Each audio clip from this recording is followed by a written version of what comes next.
Hey guys, Crypto Sunday, and it's been back up this week pretty much to where I was the week before.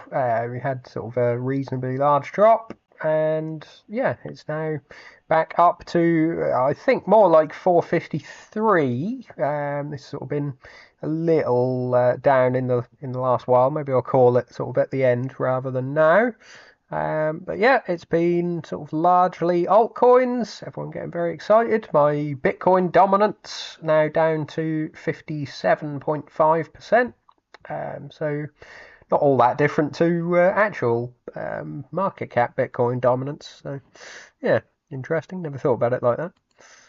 Looking at the coin shares report, we knew this was most likely going to be slightly negative. Nothing too much, 223 million in outflows.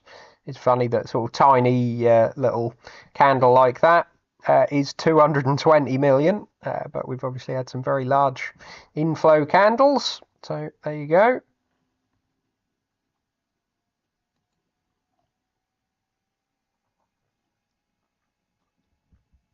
But we've obviously had some very large inflow candles, so there you go. We've sort of only kept such a small candle through Ethereum still having inflows, 133 million in, so this is the week before last, negative 404 million for Bitcoin. Obviously, these are absolutely enormous numbers, in AUM, and not really a huge difference in sort of week to week flows. 4 million, similarly 4 million out of the multi-asset funds. Solana 8.8 million in still. So these are European funds, I'm presuming, maybe Hong Kong. And XRP 31.3 million. So both still sort of seeing continued inflows. And it's a bigger portion of AUM, to be fair. And yeah, Sui with a bit of outflow. That had been doing reasonably well. Litecoin, small outflow. Cardano, 1.3 million in. Not sure why people are wanting Cardano. A little bit, 1.9 million into short Bitcoin. Sort of makes sense with the Bitcoin down as well. And 9.3 million into other coins. That's, reasonable amount. And by country, it's a very, very mixed bag. 170 million into Hong Kong. I think they had a fairly large outflow last week, so could just be money sort of moving around rather than entirely wanting to leave. And yeah, some outflows, Germany, Sweden, quite a bit into Switzerland, and obviously US making the bulk of that outflow. And looking at this week's, inflows and outflows again. Monday and Tuesday saw over 500 million in outflows, basically all from BlackRock and Fidelity. We never see all that much from BlackRock in outflows, but when the market gets sort of really heavy, it does for sure. And we just continued selling from Grayscale, the new and the old one last week, but just the new one this week. Although 14 million and 18 million in inflows into the old Grayscale, which always baffles me. That then Wednesday, Thursday, and Friday all seeing increasing inflows, so that's quite good. Mostly from BlackRock, 41 million, 156, and then 360. So ramping up quite quickly into the end of the week. And Ethereum having somewhat similar of a week, very large outflow on Monday with 375 just out of BlackRock. So that was quite a large outflow. But then inflows for the rest of the week. Tuesday was negative for Bitcoin, positive for Ethereum, with a little bit going back into BlackRock, and then a small inflow on Wednesday, sort of similar to Bitcoin, really, increasing inflows, mainly from BlackRock, also some from Fidelity as well. So, yeah, 35, 222, and 461. So, BlackRock regained all of what they lost on the Monday and a little bit more. And yeah, similarly for the market, what is that, 683 million just on Thursday and Friday. So with these small amounts here, it's a positive week. And the little Solana one, hopefully we sort of at some point have some more Solana ETFs to cover. Obviously this is a fairly small issuer and it's 0.75% fee, so not ideal. Only 2 days with any movement. We had 3 zeros this week, a 2.7 million outflow and a 6.4 million inflow. So there's a little bit on a net basis going into these Solana or this Solana ETF, but I expect sort of money elsewhere is making the vast majority of the action on Solana. This sort of, I wouldn't imagine is going to make a huge difference. Looking at the treasury companies, it looks like a bit of a quiet week. Metaplanet bought 463. This little Sequans company bought 85. Looks like nothing from MicroStrategy and Michael Saylor. He didn't even really tweet from the looks of it. Some smaller sort of companies bought 62. He sort of makes a big statement about sort of the whole year when they don't buy from the looks of it, and that's what they've done again. Not a huge amount of buying elsewhere, really. Obviously, Michael Saylor is very, very pro Bitcoin, so he doesn't report on the Ethereum treasury companies or XRP and that sort of thing. You're seeing a reasonable amount go into those. He has come out and said, he's not against Ethereum treasury companies, but he doesn't believe in Ethereum as a coin. There is no second best. H100, 60 Bitcoin, and so basically it was a rather slow week. Even the little UK one, Smarter Web company, only bought 50. They had been buying 250 a time. So yeah, maybe the large STRC, what was it, $2.5 billion buy was a little bit, bit of a watershed moment. Very large buy, and people can't sort of keep it up. And they are sort of reporting on STRC and sort of trying to make that a money market fund and sort of have people's savings go into that and treat it like a money market fund as opposed to is somewhat risky Bitcoin backed sort of savings account, dividend stock, whatever you want to call it. Looks like there is hope for us UK users at some point. We got the back in the 2017 bull market, we got futures launch sort of pretty much, I think, to the day it marked the top of the market. So sort of institutions wanting to get in. Well, unless they were going short, I suppose, then they made a lot of money. But the people institutions wanting to get in along the market couldn't do so, or they lost money. Could end up with the same thing here, really. Looks like October the 8th, the ETFs in the UK. There are ETFs, believe it or not, on the London Stock Exchange for crypto from pretty much the same issuers as the EU ones that are open to Europeans, but they are only for institutional investors in the UK. And so you're not allowed to buy them in an ISA or in anything really, unless you're an accredited investor. The usual sort of, if you've got £500,000 in investments, then you're smarter than everybody else. But they are lifting that, it looks like, on October the 8th. So whether platforms will sort of instantly offer, things like I think it's 21 shares and VanEck UK-based ETFs. We don't know, but there's potential there. Not sure I would want to be buying a Bitcoin ETF, in sort of middle of October.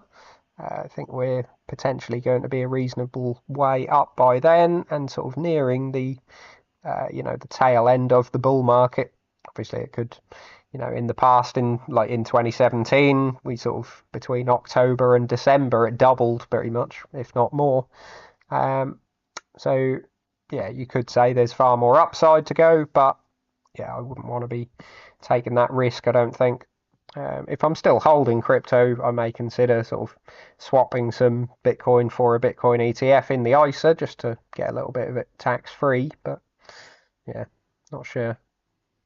Interesting, the EU are still sort of pushing back against crypto in general, really, certainly from the bank's point of view, considering the US are sort of going as much as they can into crypto, it seems, at the moment, with the regulators sort of pushing it and the government themselves pushing it. Lovely sort of smug picture of Donald Trump there. Yeah, the EU are putting a 1250% risk weighting to what they call unbacked cryptocurrencies.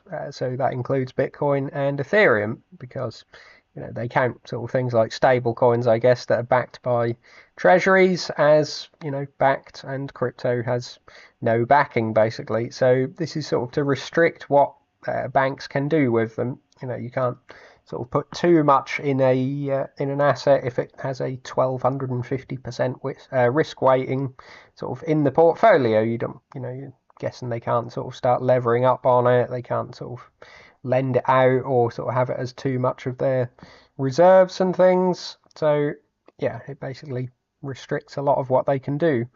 Considering they were sort of first to the broad regulations with the MiCA license, this sort of seems a little bit strange, really. But from the past, I suppose they have been very pro central bank digital currencies. So the the MiCA regulations may have sort of been just a broad regulation to then start introducing euro stable coins. They might see that as something they want to do, and potentially central bank digital currency, which just can't see that that's going to be all that popular. As they say in Europe, swims against the tide. If US are sort of pushing into it and Euro pulling away or trying to push people away, then how well is that going to end? You've got other countries, obviously. US aren't alone. You've got Dubai and Hong Kong and Singapore and South Korea, certainly, all sort of pushing a bit more into crypto. So Europe being sort of the only one pretty much that is pulling away, yeah, may not end that well. Seen a hell of a rise in Chainlink in the last sort of week or two. I'll come to it. It's been one of the best performers, and partly it seems to be launching a Chainlink reserve, so sort of buying back tokens with their revenue, basically. This is sort of obviously done well for lots of tokens, sort of Jupiter and even some of mine, Radium, Metaplex and people like that. Chainlink, it seems, do make quite a lot of revenue, and sort of using that to buy back the token is very popular.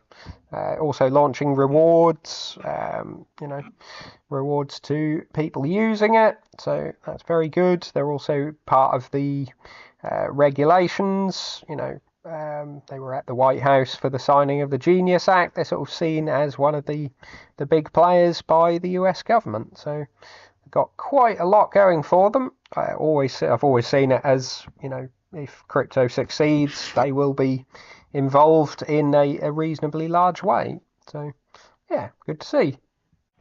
We're starting getting the Q2 Masari reports. These are sort of a little bit delayed. First one being helium, and it came out on August the 6th, but we're 10th of August now and still have not seen any others. Sort of really keen to see the Solana one. Obviously, even though this only goes up to the end of June, so it is a little bit outdated.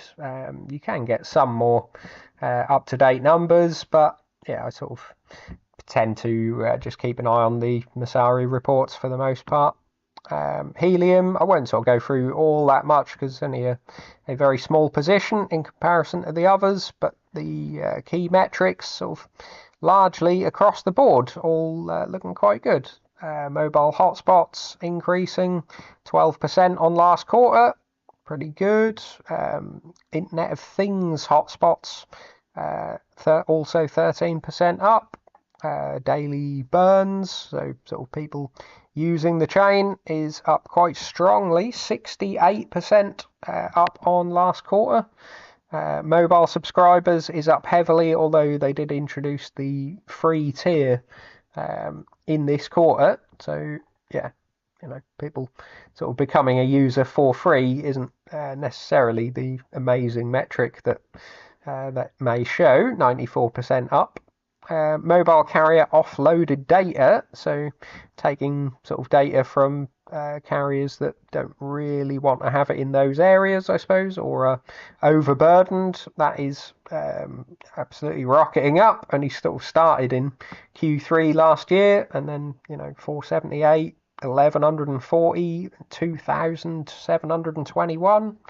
That is very, very strong. Total mobile paid traffic up 50%, and paid average daily traffic up 70%. So yeah, basically everything looking relatively strongly up. Although you do have to bear in mind, as I say, some of this is is due to free subscribers. They're sort of seeing this as a potential growth engine. You bring free subscribers on, they like the platform, they then sort of upgrade and get a paid for SIM or paid for subscription.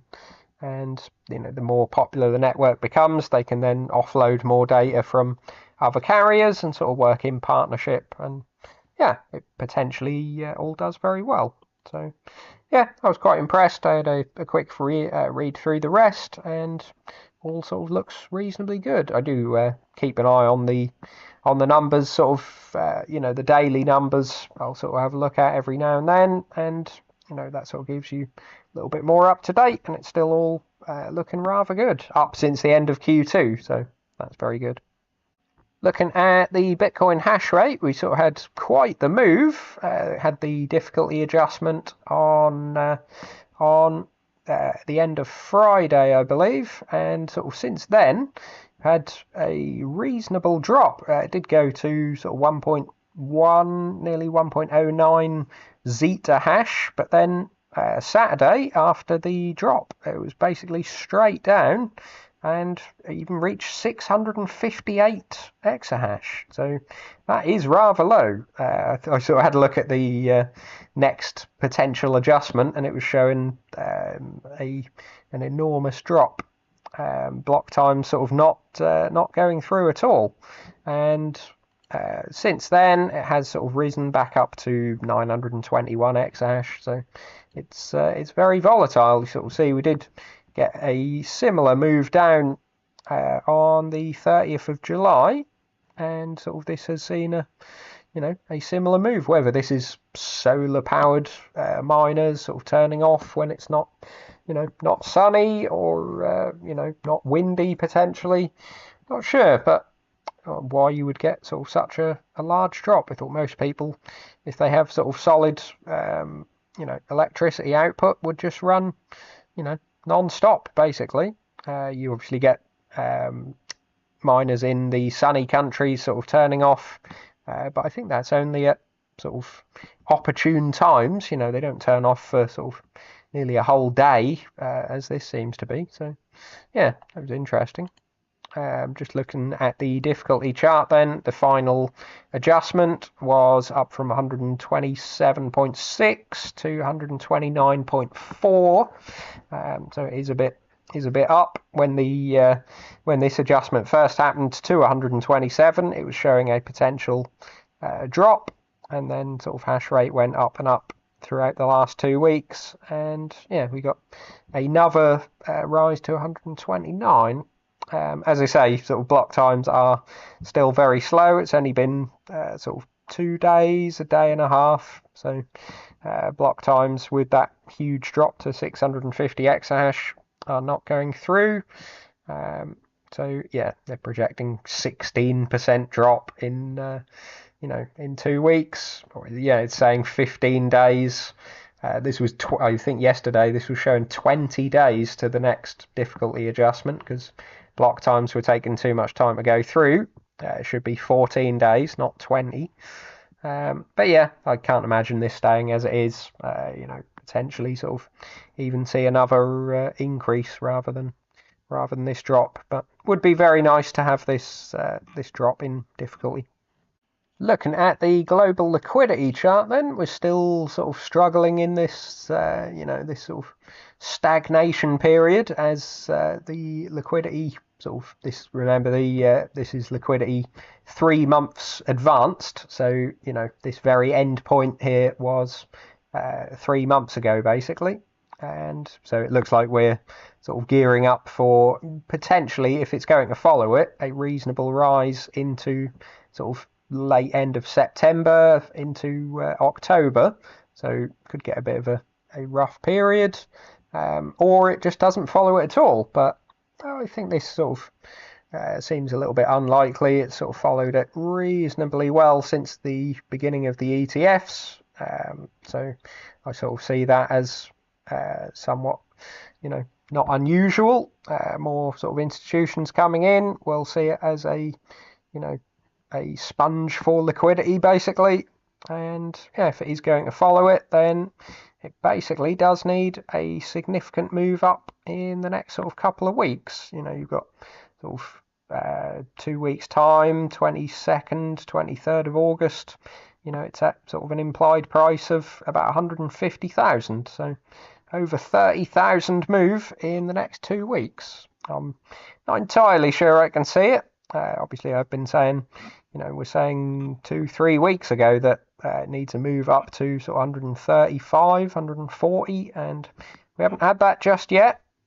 Maybe it will catch up. Obviously, you've seen some of these periods of reasonable divergence. If you look here back in sort of January, February time this year, it was a bit lagged going down, and you've seen some sort of underperformance periods sort of back in August last year.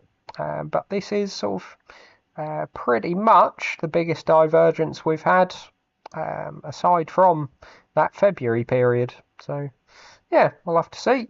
If it does follow it, then we have potentially an explosive next month and a half. So looking at coins for the week, and yes, there we are, 453,000 as it's now updated. So exactly flat on the last 2 weeks. Obviously 30,000 up since last week, and the previous week was 30,000 down. So very uniform.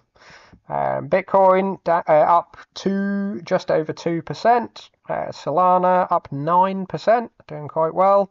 Ethereum though, smashing everything of the big coins, that is 19.5%. And then, as I say, outperformer for the week, Chainlink at 35% green. Very nice. Helium up 6.3%. Radium, to be fair, up 28%. That's done reasonably well. Gito up 9.5%, Metaplex up 8.5%, and the only red, of course, is Honey, the Hive Mapper token. I've not really sort of seen a huge amount of news from them. Everything I sort of see is just we've mapped a bit more of the world, and sort of nothing that seems to be driving price. So that's a little bit of a shame. It's down 0.6%. Who knows? Maybe they'll have some sort of breakthrough. Obviously, it's a fairly small position, and if the rest of the portfolio does well, then I can weather sort of some losses in these smaller tokens. So, yeah, leave your thoughts in comments below, and like and subscribe. See you soon.